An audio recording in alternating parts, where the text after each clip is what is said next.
Fear Not, Episode 128. Hi, I'm Billy Atwell, and I believe that consistently facing your fears is the only way to realize your truest self and to make those confident choices that will help you to obtain your deepest held hopes and dreams. I have faith that this podcast series will show you that you are not alone, that it will strengthen you and give you courage to face your fears, and that it will help you to permanently cross over into a life of living beyond your fears. Join me on this journey as we listen and learn from others as they share their experiences in facing and overcoming their own fears.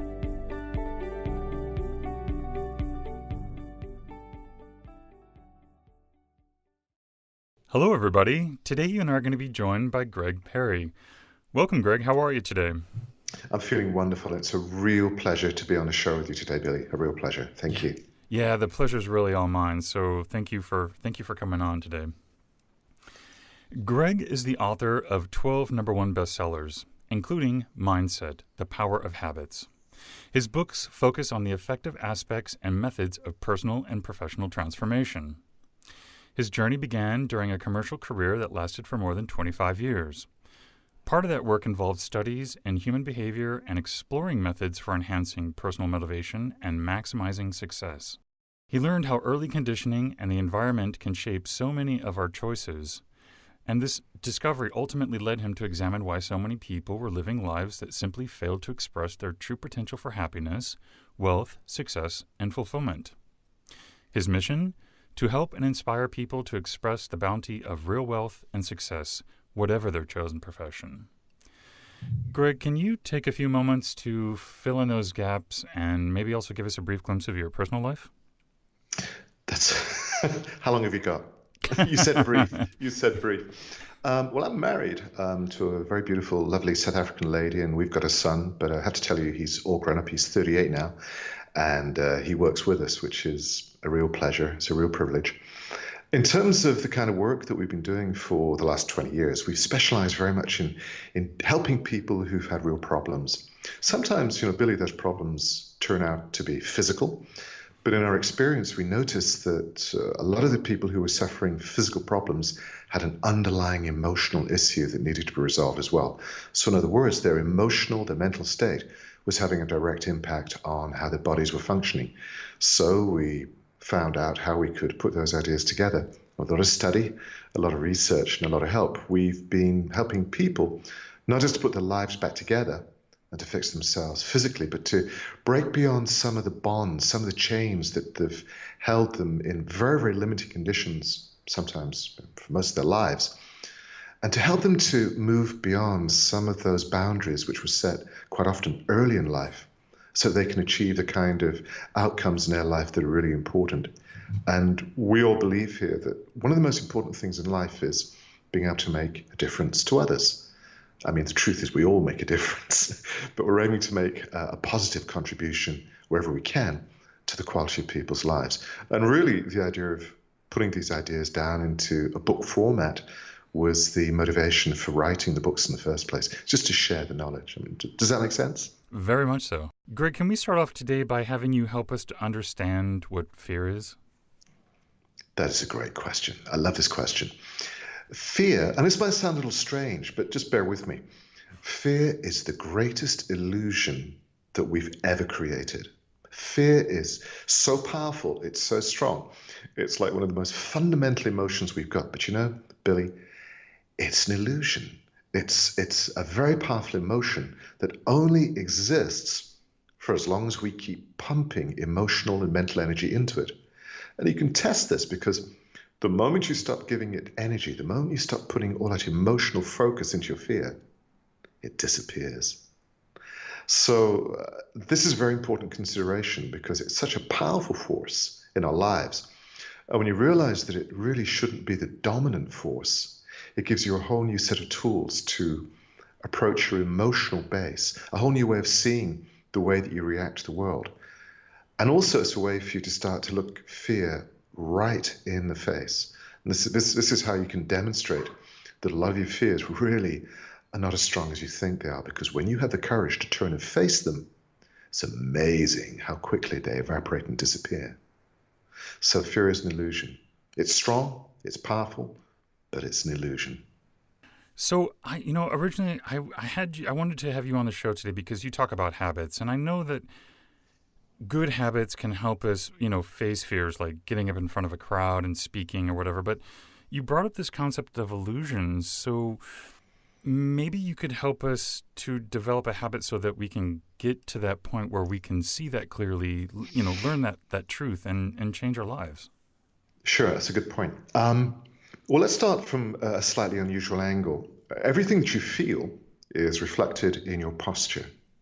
So, one of the most dominant aspects of our posture, and it's something we're not usually aware of, and once I mention it, you'll always be aware of it. You'll never miss this again. It's your shoulders.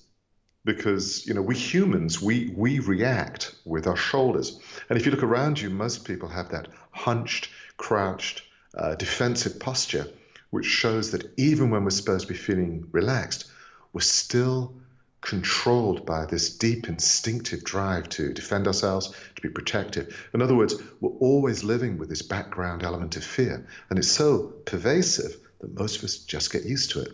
So how can you change it? Well, the moment that you begin to relax your shoulders, and it's not an exaggerated movement, Billy, it's very subtle.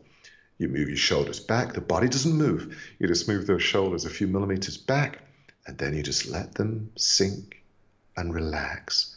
And your body responds to that change in shoulder position within a minute. It's extraordinary.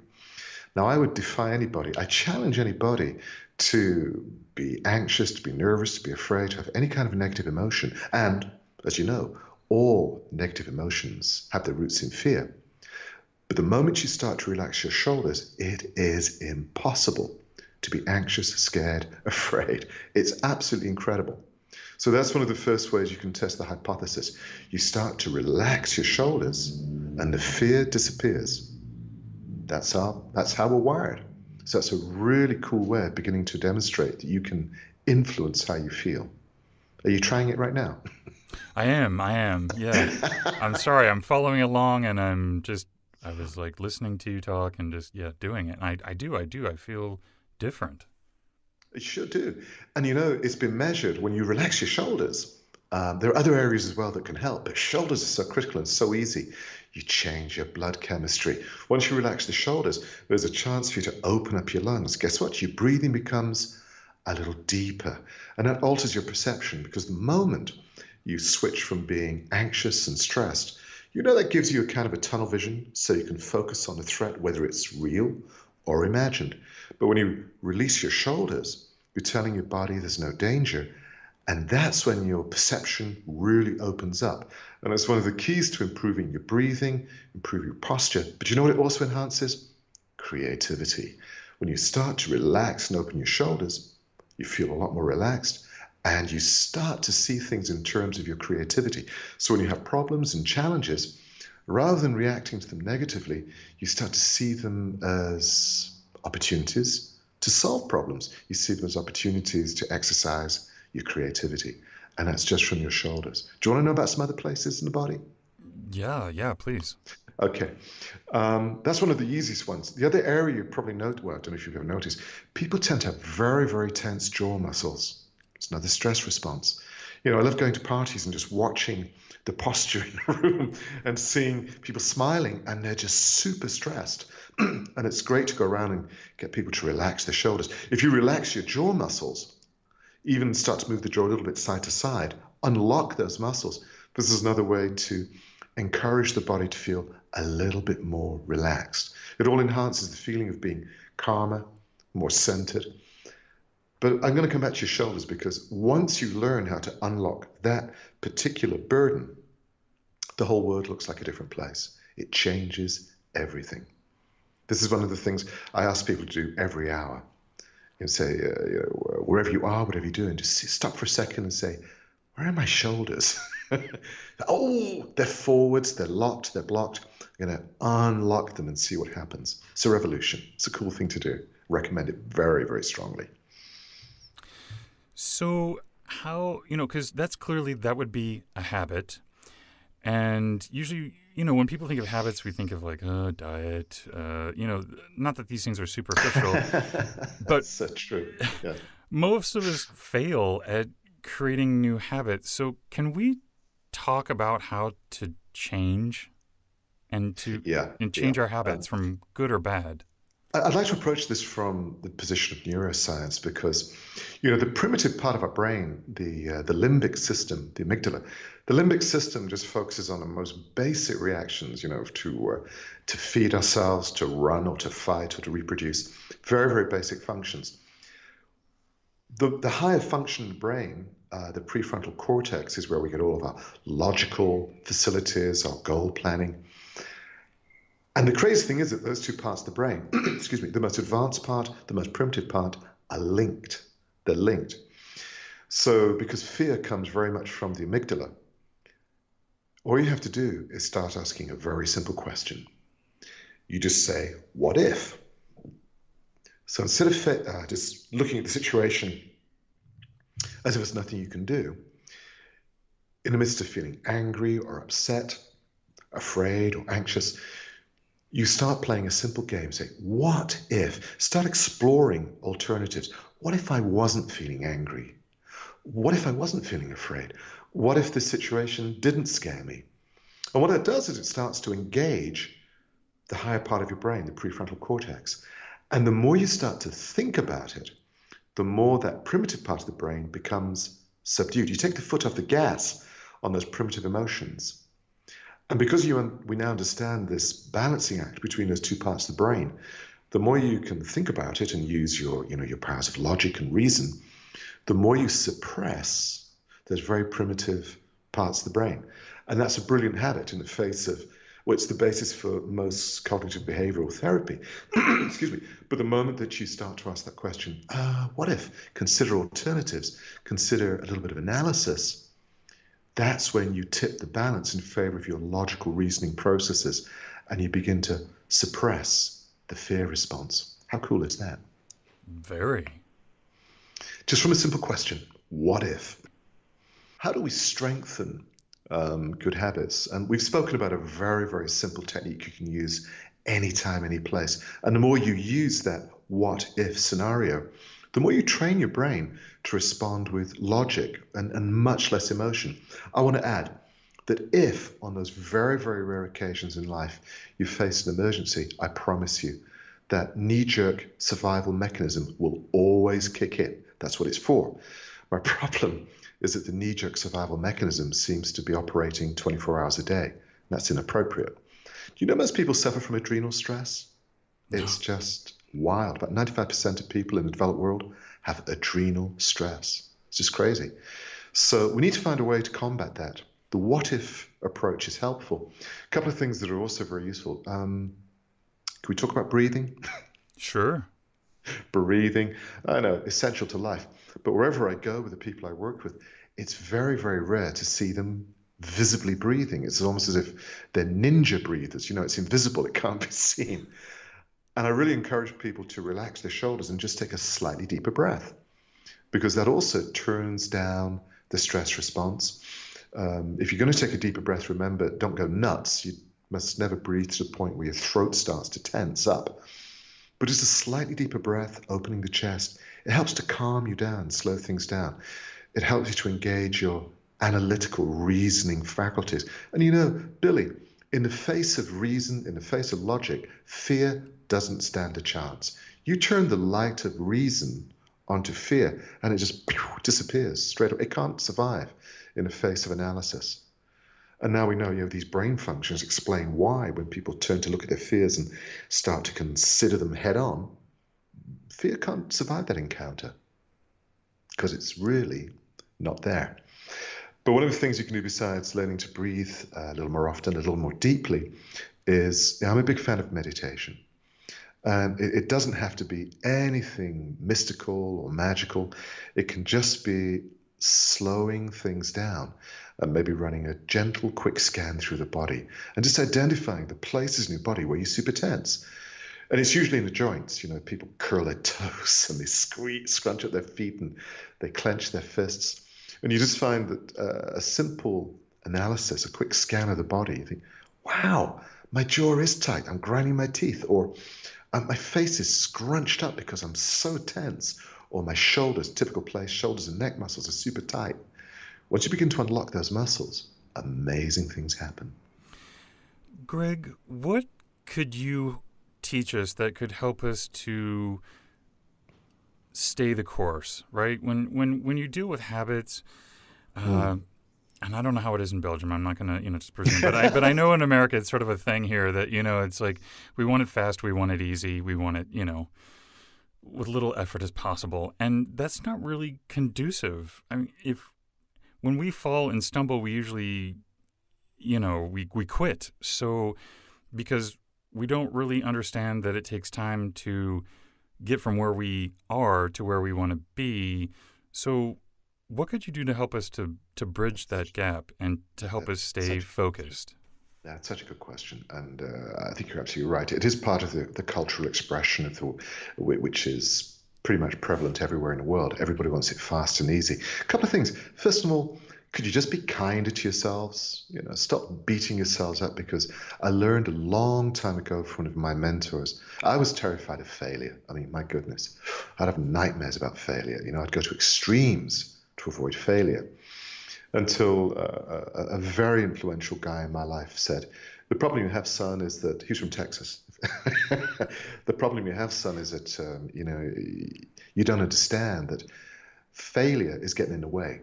Your fear of failure is getting in the way of everything you want to achieve. You have to embrace it. You've got to face it, because you're never going to succeed unless you fail. It doesn't happen off the bat. It takes endurance, and you have to stay the course.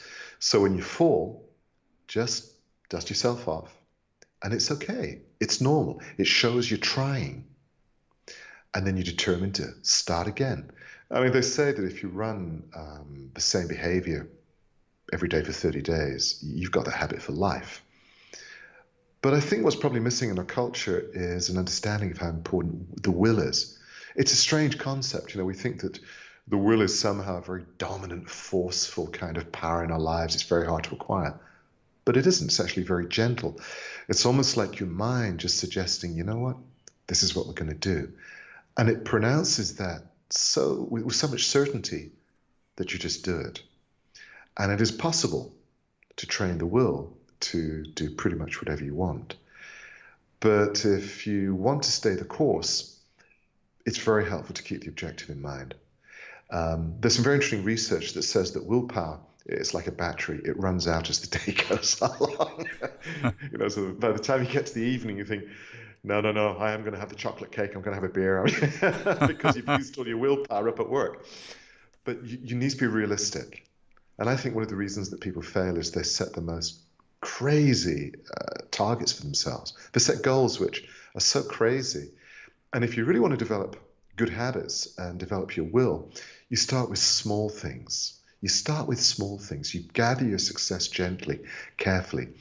And then over a fairly short period of time, you just get used to doing the things you say you're going to do, which leads us into another area, because I'm very keen to encourage people to use their word with a sense of real power, so that when you make a declaration that you are going to do something, you just hold yourself accountable.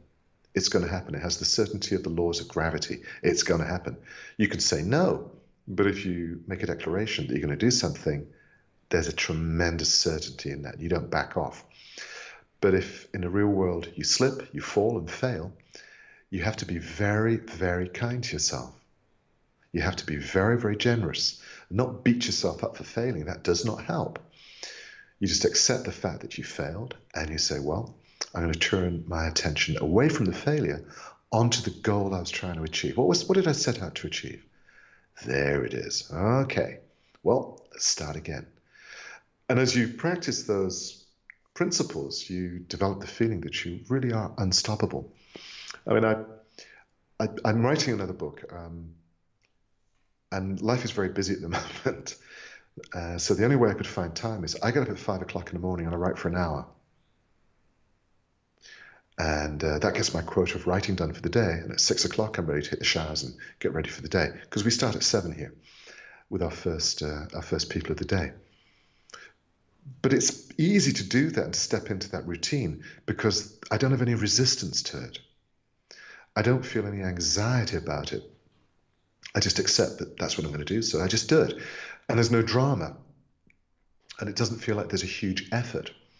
On a personal note, Billy, I used to smoke. Can I tell you that? Sure. Yeah. No, I used to smoke a lot. And running a previous business, we were in a heavy tobacco environment. We all smoked. And it was worse because I'd go jogging, and at the end of my run, I'd have a pack of cigarettes. And I know you're thinking, this guy, he's impossible. But there was a moment when I thought, how completely crazy is this? And in a moment, I became a non-smoker. Well, I guess it was about 25 years ago. And I didn't have any struggle with it. It wasn't the idea, I'm quitting smoking. I just became a non-smoker. And so I never, ever, ever imagined myself smoking again. And it always reminded me that humans can do this. We can make those declarations. And as long as we don't create resistance around it, it just happens. And I went from one moment to the next. And I've used this as an example when people are saying, I need to change my behavior. To say, it's doable. Just do it. Just accept it's effortless because it requires as much energy to be active as it does to be lazy. It's just a mental state of mind. It's a state of mind supported by mental energy. And it's the same decision to be active as it is to be not active. It's all in the mind. It's where it begins and ends. But I really would like to encourage people, don't, if you've never gone for a walk, setting yourself a target to run a marathon is just setting yourself up for failure. Start with something gentle that you can do and build on it. And that's how we develop this habit of good habits. We learn to change our behavior subtly, carefully. We do it selectively. And as we build up these small victories, they're going to accumulate until you can take on some pretty big targets that will amaze you. Are you nodding? I am. And, I'm sitting here and I'm listening to you, and I had the thought that I've heard it said that whatever you focus on expands. And I'm going, so should we focus on the achievement as opposed to the bad behavior? That's kind of the impression that I'm getting. Oh, that is such a good point. That is such a brilliant point. I love this. Yeah. Have you ever parachuted? No.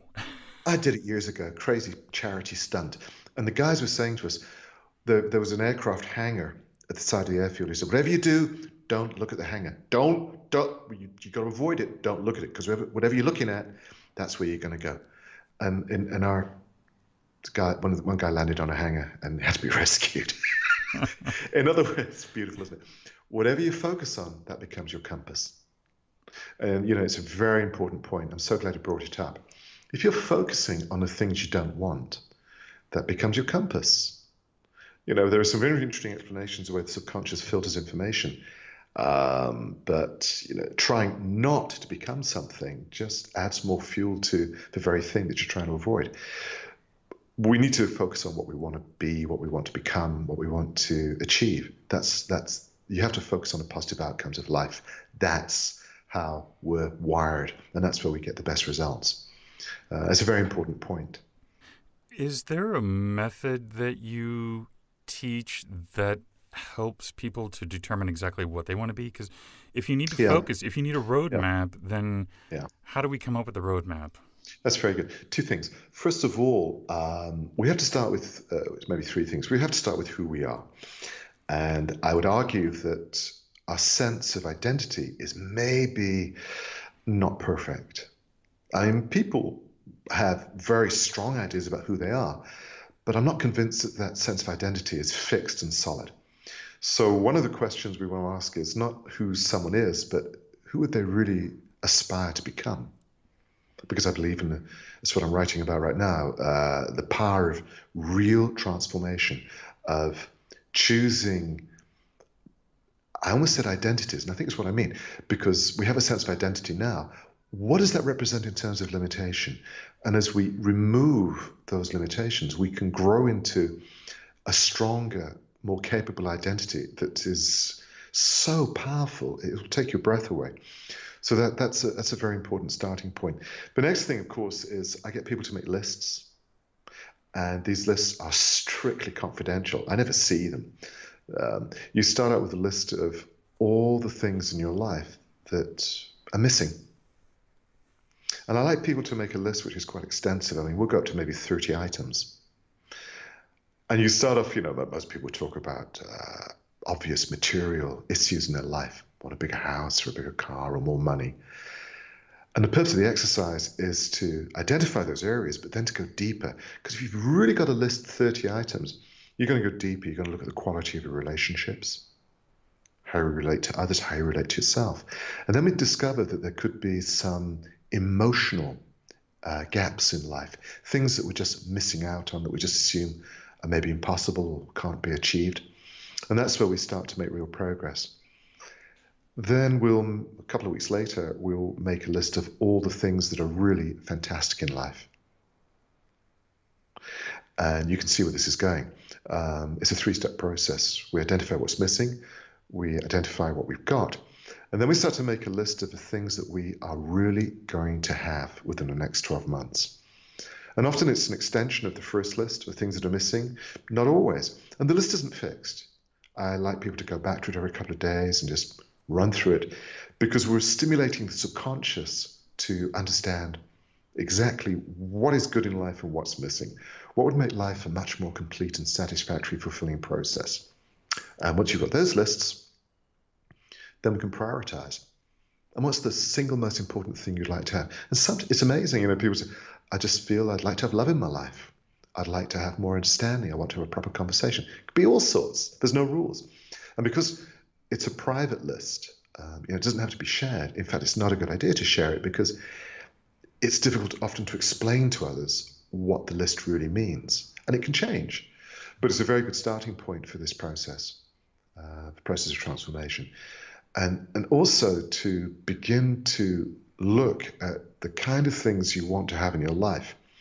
And then you come back to this idea of who you are. You've got to ask yourself a very tough question, and it's often conditioned by fear. You've got to know in your heart whether you really believe that you deserve to have those things in your life. Because quite often they don't show up because at a deep level, we deny ourselves these things. Billy, the toughest question that I ask people? It's a strange one. What's that? The toughest question I ask is, are you happy? And the results would probably astonish you. Some people actually get angry with me for even asking it, because it's such a sensitive subject and it's just not present in their lives. And in some ways, they're not even available for one of the most powerful feelings humans can have. Not this superficial happiness, really deep, inspirational, powerful, joyous happiness. And if your heart touches that, you really don't want to leave any other room for other feelings. It's so strong and powerful. And I think it's a natural expression of the human condition when we touch it. That's a tough question, but it's also a foundation, because once you find out why people don't allow the real happiness in their lives, we can open some doors to whole new worlds. So we've got those three starting points: sense of self, a mission a list of what's missing, what's to be celebrated, and what you really intend to have in your life. And then we can explore, who do we need to become to make these things happen? What is it about me that's getting in the way of these things happening?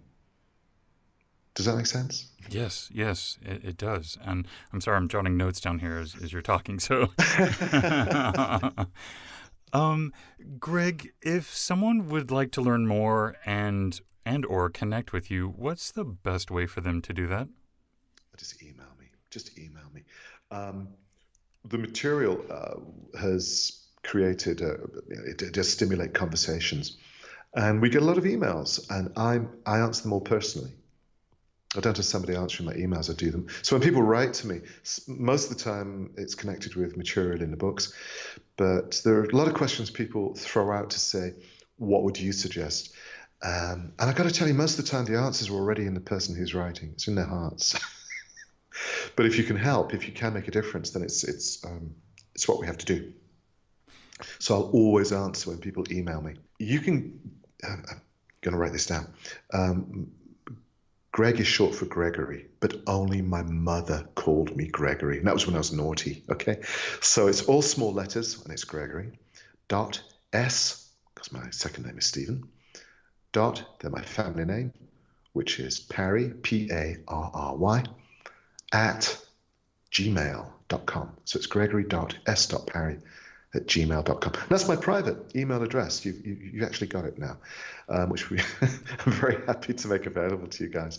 So if anybody wants to be in touch, they're more than welcome, whether it's about the material in the books or about subjects the books touch on. If I can help in any way, I'll be very pleased to. And Greg, what parting advice would you like to leave with us today? Well, I think if we go back to the basics, life is a very, very precious gift. And I would beg people not to squander it, not to waste it, but to use it purposefully and to work out what would make their lives feel truly fulfilled. Somebody asked me, how would you really describe the best day? And I was saying, when you enjoy your work, and I have to say I really do enjoy the work I do, it means that every day is like a vacation. Every day is a celebration. It really is, despite the problems we all have, the difficulties and challenges. When you get up and you're doing something you really enjoy, life is a blast. It's amazing. So I would just advise people to be mindful of what? Their shoulders. I think I mentioned that. Relax the shoulders every hour. Relax your shoulders. Take a deeper breath now and again. And just learn to relax. Be kind to yourself. And whatever your heart is looking, that's your compass. Whatever your heart is attached to, positive or negative, that's the compass of your life. So choose a good direction. Yeah, excellent advice. Thank you. Greg, I want to thank you so much for coming on the show today and being so generous with your wisdom and your knowledge and your time with us today. I really appreciate it. I've been so privileged to work with some incredibly amazing people who were generous beyond the powers of my description and who gave me insights and advice on so many different things. And I'm still learning. I'm still at the bottom of the mountain. Like everybody else, we're still learning, but confident that if we keep going, we'll always reach where we need to go. And I just wanted to thank you so much for giving me the opportunity to be on your show. Really appreciate it, Billy. You're amazing. Thank you for joining me today. And remember, you cannot achieve everything, but you do have the God-given ability to achieve anything. So stay focused, out of fear, and keep on keeping on. Until next time, be well and peaceful. For more information on today's episode and guest, or for resources that will assist you in overcoming your fears, visit livingbeyondyourfears.com. And don't forget to subscribe to this podcast, where 3 times a week we move to a life beyond our fears.